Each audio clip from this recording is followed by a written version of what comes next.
Alright, hello everybody, welcome to another video, and today we're going to talk about Tennocon, more specifically Tenno Live. I have my notes here, so let's get right into it. So first up we have Soulframe. This is going to be kind of like a sister game to Warframe, and I think it was revealed last year. The stuff they originally showcased wasn't super exciting for me. I was like, meh, I'm going to try it out and see what it's all about. But now I'm a little bit more excited after yesterday's showcase, because the gameplay they showed actually looked really good, and not just the mechanics, but also just the theme of it all, the characters they showcased, and specifically the environments they showcased. They all looked really good. One thing that really impressed me was actually the dungeon. It looked really nice, it had a good feel to it. The environment, again, very nice. There was even a little puzzle in there, and it all culminated in a very cool boss fight with some nice lore. The last note I have here for the Soulframe showcase is extraordinarily corny, and it simply says, Soulframe has soul. And what I meant by that is that it feels like a game that was made because someone really wanted to make it instead of a game made to print money. So yeah, I'm actually pretty excited for this now. So yeah, it seems that they have been hard at work, and we're gonna get another really cool game from them at some point. Next, they talked about update 34, the Abyss of Dagath, which is coming later this year. This is gonna bring a new Warframe, Dagath. It's gonna expand the Abyss lore a little bit, and we also get a new dojo room, which is gonna be Dagath's Crypt. Then we're gonna get Hydroid rework, as well as a companion rework, so companions are now gonna be,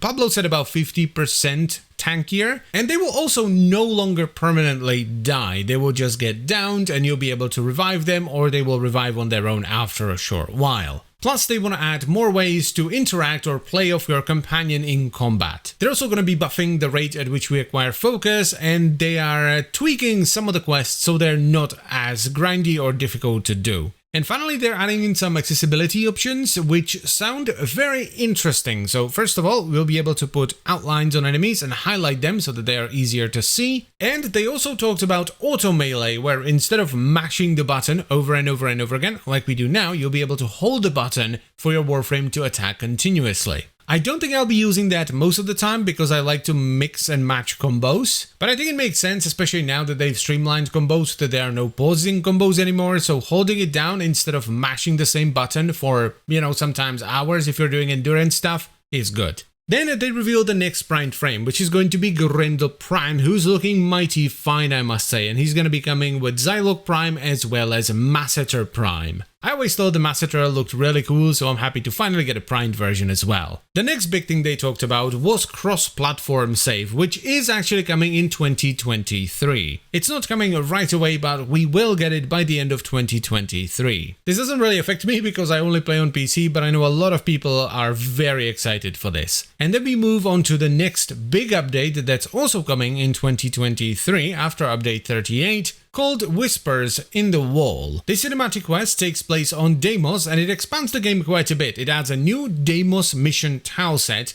and it adds a completely new faction, the Murmur. The tile set looks mighty fine, I must say. It's kind of insane how much they've expanded and improved their randomly generated level system, because when you compare this to something like the Grineer Galleon, it is a night and day difference. The enemies they were fighting in the beginning were some variation of a Necramech, or at least that's what Lloyd said during the quest, but then they moved on to the new faction, which was the Murmur. We also saw a certain someone in there. So all in all, the new cinematic quest looks really good. I dig the new Murmur faction, I love the new tileset, but what I was probably most impressed by was the boss fight against the Fragmented One. This genuinely looked like a boss you would fight in a single player game. They've gotten so much better at making boss fights. It's not even funny, like when you compare this to Captain Vor or Sargas Rogue, it's again a night and day difference. Oh yeah, so as I was watching Tenno Live, I was being a good content creator man, and I was writing down notes on my phone so that it's easier to remember everything, and I also know what I was thinking at the time. And it was all very organized and structured until this point, at which point I just wrote book gun in all capital letters. Because they finally added a Grimoire style weapon, which looks insanely cool, and I want it and I need it. Like right now, please DE, I need my book gun. So yeah, we have some really exciting stuff to look forward to, and not just in 2023. Because they also showcased Warframe in 1999, which is what they're going to be doing in 2024. In the gameplay, they were controlling a man in the Excalibur suit, and they were fighting what to me looks like the early stages of the infestation. So yeah, in 2024, we're actually going to be going back to 1999, which I mean makes sense, it was a much better time after all. And that is pretty much it for Tenno Live 2023. Everything they showcased was really good. There wasn't a single thing that was mediocre, everything was simply top notch. I'm really excited for all the Warframe updates, and I'm pretty hyped for Soulframe as well. And as always guys, I thank you very much for watching, I hope you've enjoyed the video. I would like to extend a special thank you to all the channel members. Thank you very much guys, I really appreciate your support. And if you would like to become a channel member as well, you can check out the memberships and stuff down below. And I'll see you next time. Bye bye.